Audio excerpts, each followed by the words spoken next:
जमीन पर बनी पटरियों पर दौड़ती हुई ट्रेनें तो आपने बहुत देखी होंगी, लेकिन आज जिस ट्रेन की बात हम आपसे करने वाले हैं यह हवा में उड़ती है, उल्टी लटक कर हवा में तैरती है दोस्तों। जी हाँ, एक ऐसी ट्रेन भी है जो हवा में उड़ती है, जिसे वुपरटल सस्पेंशन रेलवे कहा जाता है। लेकिन इस हवा में उड़ती हुई ट्रेन को आप हर जगह पर नहीं देख सकते। अगर आप इस ट्रेन की सवारी करना चाहते हैं, इसका मजा लेना चाहते हैं, तो इसके लिए आपको जर्मनी देश के वुपरटल के नॉर्थ राइन वेस्टफेलिया जाना होगा, जहां पर यह ट्रेन अपनी पटरियों पर उल्टी चलती हुई दिखाई देती है। कभी आपके सर के ऊपर से गुजर जाए ये आपको पता भी नहीं चलेगा।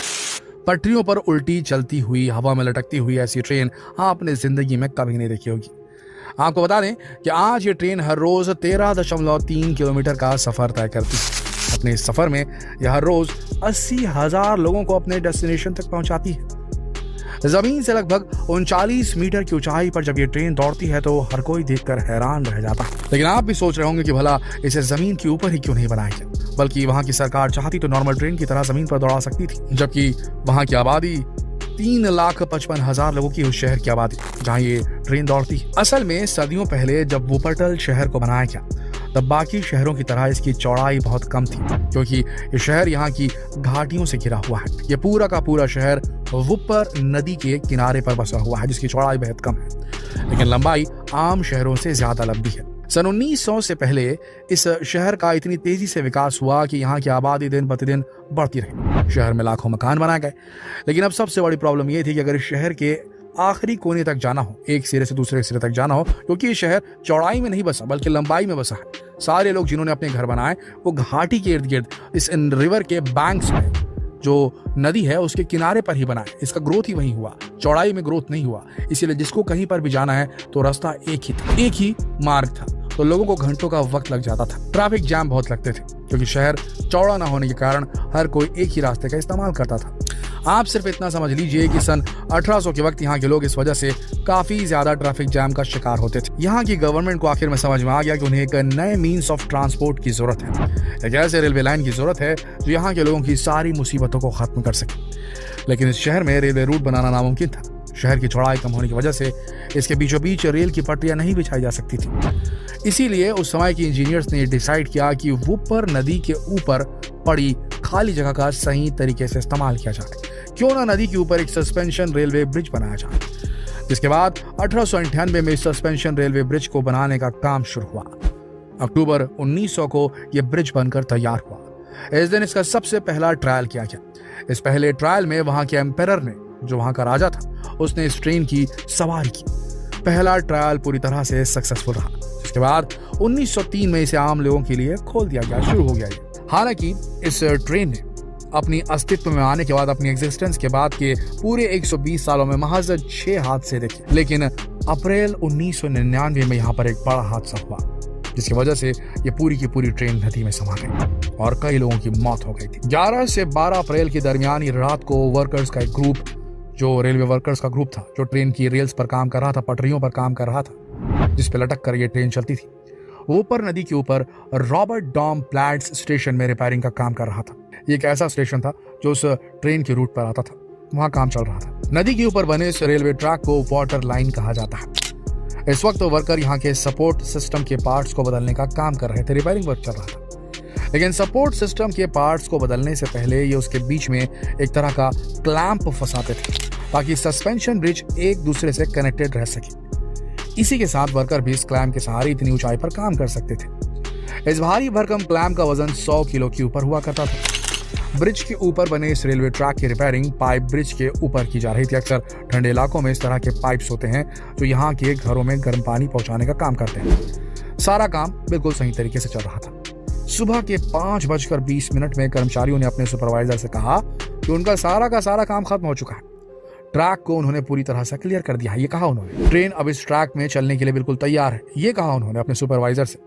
इतना कहकर सारे के सारे कर्मचारी वहां से चले गए, लेकिन सेफ्टी के तौर पर उस ट्रैक की चेकिंग नहीं की गई, क्योंकि अगर चेकिंग की जाती तो उन्हें पता चल जाता कि कर्मचारियों ने वहां पर 100 किलो का एक क्लैंप पटरियों के बीचों बीच ऐसे ही छोड़ दिया था। सुबह 7:45 पर वहां पर एक ट्रेन 50 किलोमीटर प्रति घंटे की रफ्तार से आती है फुल स्पीड।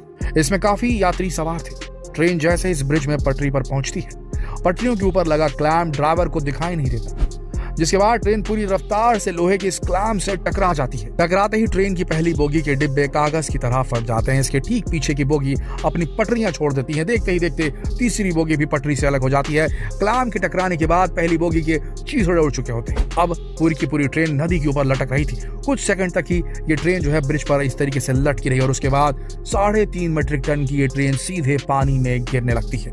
लेकिन गिरते वक्त ट्रेन सबसे पहले स्टीम पाइप से टकराती है। वो स्टीम ब्रिज इसके ऊपर काम चल रहा था, जिसकी वजह से उसके गिरने की रफ्तार कम हो जाती है। फिर एक जोरदार आवाज होती है और ट्रेन धमाके के साथ पानी में गिर जाती है। ट्रेन में यात्रा करने वाले यात्रियों की खुशकिस्मती थी कि नदी का पानी उस वक्त ज्यादा गहरा नहीं था। जिस जगह पर ये ट्रेन हादसा हुआ वह नदी गहरी नहीं थी, छिछली थी, शैलो थी। वहीं इस ट्रेन को ऐसे बनाया गया था कि इसका एक साइड पूरी तरह से पैक था, वहीं दूसरी ओर दरवाजे थे और ये जो जिस तरीके से डब्बे घिरे ट्रेन के, तो दरवाजे ऊपर की तरफ खुले, नीचे की तरफ नहीं खुले जहां नदी थी, जिसकी वजह से जब ये पानी में गिरी तो दरवाजा खुलने की वजह से लोगों को इस ट्रेन से बाहर निकालने में मदद मिल गई। लेकिन अगर यही घटना किसी लैंडलाइन में होती, यानी कि अगर इन पटरियों को अगर जमीन के ऊपर या सड़क के ऊपर बनाया जाता तो किसी भी बस या कार के ऊपर गिर सकती थी। ये ट्रेन का जो रूट था उसमें कई जगह ये जो ट्रेन है वो नदी के ऊपर से तैरती हुई निकलती थी, तो कई बार ये शहर के ऊपर जो सड़कें बनी होती है उनके ऊपर से भी निकलती है। ये ट्रेन जो पानी के ऊपर से निकलती है उन्हें वाटर लाइन कहा जाता है, जो पटरियां, और जो पटरियां सड़क मार्ग और जमीन के ऊपर से निकलती थी उस जगह के ऊपर वो पटल के, तो उसे लैंडलाइन कहा जाता था। अगर ये लैंडलाइन के ऊपर ये घटना हुई रहती तो नीचे कारें, बस, ट्रैफिक, किसी पर भी ये ट्रेन जो थी वो पूरी गिरती और बहुत बड़ा हादसा हो सकता था। तो इससे बच गए लोग। लेकिन इस हादसे में फिर भी 5 लोगों ने अपनी जान गंवा दी थी और 50 से ज्यादा लोग जख्मी हो गए थे। हालांकि जब ये हादसा हुआ तब बहुत जोरदार आवाज हुई, ऐसा लगा कि कहीं पर बहुत बड़ा बम फटा है। इस आवाज को सुनकर हादसे के पास वाली जगह पर एक ELBA कंपनी का ऑफिस था, जिसके कर्मचारियों ने जब इसकी आवाज को सुना तो उन्होंने तुरंत पुलिस को फोन किया। उन्होंने बताया कि ट्रेन नदी में गिर चुकी है, लेकिन पुलिस वालों ने इसे मजाक समझकर फोन रख दिया। लेकिन फिर जब पुलिस वालों को ढेर सारे लोगों ने फोन करना शुरू किया तब उन्हें यकीन हुआ कि वाकई में वुपरटल सस्पेंशन रेलवे ब्रिज पे जो ट्रेन चलती है वो नीचे गिर गई। सबसे बड़ी बात ये थी, यात्रियों को बचाने के लिए आम लोग भी सामने आए। देखते ही देखते 150 लोग इस हादसे वाली जगह में इकट्ठा हो गए। कोई इस ट्रेन से लोगों को निकालने की कोशिश कर रहा था तो कोई उनके जख्मों को साफ कर रहा था। पास ही के एक लोकल बैंक के कॉन्फ्रेंस रूम को तुरंत हॉस्पिटल में तब्दील कर दिया गया, जिसके बाद तुरंत जख्मियों का इलाज शुरू हो गया। इस हादसे में 3 लोग पहले ही अपनी जान गंवा चुके थे। इनमें 2 बुरी तरह से जख्मी थे, लेकिन इलाज के दौरान उनकी मौत हो गई। देखते ही देखते यह हादसा पूरी दुनिया के समाचारों की सुर्खियां बन चुका था।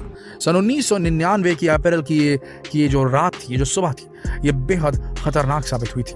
इस हादसे के बाद इस ट्रेन की रिकवरी करना भी बहुत ज्यादा मुश्किल था, क्योंकि इस पूरी ट्रेन का वजन 3.5 मीट्रिक टन था। उस वक्त ऐसी कोई क्रेन नहीं थी जो इस ट्रेन को एक बार में लिफ्ट करके दूसरी जगह पर पहुंचा सके, क्योंकि जो भारी भरकम क्रेनें थी अगर उसे नदी किनारे ले जाया जाता तो वो खुद डूब जाती। इसीलिए ट्रेन को डिसमेंटल करना बहुत जरूरी था। ट्रेन को वहीं पर डिसमेंटल किया गया, टुकड़ों में तोड़ा गया। उसके बाद इसके पुर्जों को उठाकर वहां के लोकल मिलिट्री बेस में रखा गया ताकि इसकी प्रॉपर तरीके से इन्वेस्टिगेशन की जा सके। आखिर ये हादसा हुआ तो हुआ कैसे? इन्वेस्टिगेशन में सारी चीजों की जांच की गई, सब कुछ परफेक्ट था, लेकिन फिर आगे की जांच में यह पता चला कि वर्करों के द्वारा उस क्लैम्प को वहीं पर छोड़ दिया गया था, जिसकी वजह से यह हादसा हुआ। तुरंत भारत की तरह नहीं, जर्मनी में तुरंत दोषियों के ऊपर मुकदमा दायर हुआ। मुकदमे के ट्रायल में ट्रेन के सेफ्टी ऑपरेशन के हेड को दोषी करार दिया गया, जिसके बाद 31 जनवरी 2002 को 2 लोगों को 20 साल 8 महीने की सजा हुई, लेकिन इस सजा को बाद में उम्र कैद में बदल दिया गया। इसी तरह इस हादसे के जिम्मेदार एक दोषी को यह सजा दी गई कि वो 180 दिनों तक 80 DM यानी कि करीब 3,500 रुपए जमा करेगा 180 दिनों तक। वहीं 4 लोगों को बरी कर दिया गया। बाद में वुपरटल की जो शासन था, जो प्रशासन जो वहां पर था, जो वहां के विधायक वगैरह होते हैं, जो वहां के राजनेता होते हैं, उन्होंने हादसे की जिम्मेदारी ली। उन्होंने $7,56,811 का भुगतान किया। इस राशि से इस हादसे का शिकार हुए लोगों का ट्रीटमेंट कराया गया। जो लोग मर गए थे उनके अंतिम संस्कार की व्यवस्था की गई। यहाँ तक कि जो लोग इस हादसे की वजह से मानसिक विकार का रोगी बन चुके थे, साइकियाट्रिस्ट के द्वारा उनका इलाज करवाया गया, उसका भी खर्चा उठाया गया। वहीं इस पूरे हादसे की वजह से वुपरटल शहर को करीब $4.7 मिलियन का नुकसान हुआ। हालांकि ऐसा कुछ भारत में देखने को नहीं मिलता। जब कभी भी यहाँ पर कोई हादसा होता है तो दोषियों को सिर्फ सस्पेंड किया जाता है और मुआवजे के नाम पर लोगों को जेल भर दे दिया जाता है। इस हादसे के बाद से अब यहाँ के हालात ऐसे हैं कि अब जब कभी भी रेलवे ट्रैक की रिपेयरिंग की जाती है तो उस रेलवे ट्रैक पर सबसे पहले खाली ट्रेन को कम गति में चलाकर टेस्ट किया जाता है, पूरी जांच की जाती है रेलवे ट्रैक की, ताकि फिर कभी कोई हादसा ना हो, जिसके बाद से यहाँ पर अब तक कोई बड़ा हादसा नहीं हुआ है।